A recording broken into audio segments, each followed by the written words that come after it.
Gillum says as the only non-millionaire in the race who hasn't been able to afford TV ad time, this was the first chance for some voters to see him. Well, I tell you, I had an opportunity to stay above the fray. There was a little bit of back and forth. I've levied my share of concerns about some of the other candidates, but I really do believe that we did what we needed to do, which is to go in there, introduce ourselves as a qualified candidate.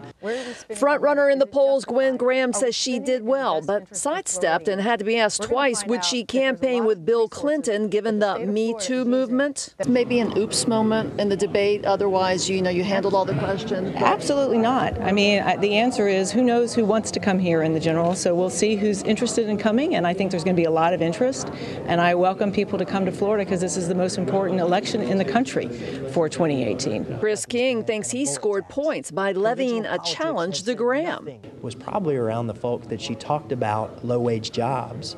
But then I brought out the issue that her company, the Graham Companies, is building the largest mall in the United States in South Florida. That is going to be a mecca of low-wage jobs. So, billionaire Jeff Green says he thinks he did great and doesn't regret his jabs at the frontrunner. Well, I don't think I went at my competitors. I mean, look, I think Gwen Graham, she's talking about how she was being fair to vote for the Keystone Pipeline. No Democrat in America is in favor of the Keystone Pipeline. And I think that if somebody is in favor of the Keystone Pipeline, can we really trust that she's going to protect us against offshore drilling? And I think the voters have to know that they need a governor who has a backbone. I have a backbone. And Philip Levine, whom polls put in as second place with Green, also happy with his performance. Like when I started this race as an unknown, I was last. So I'm happy where we're at. But more importantly, we're going to continue with our message.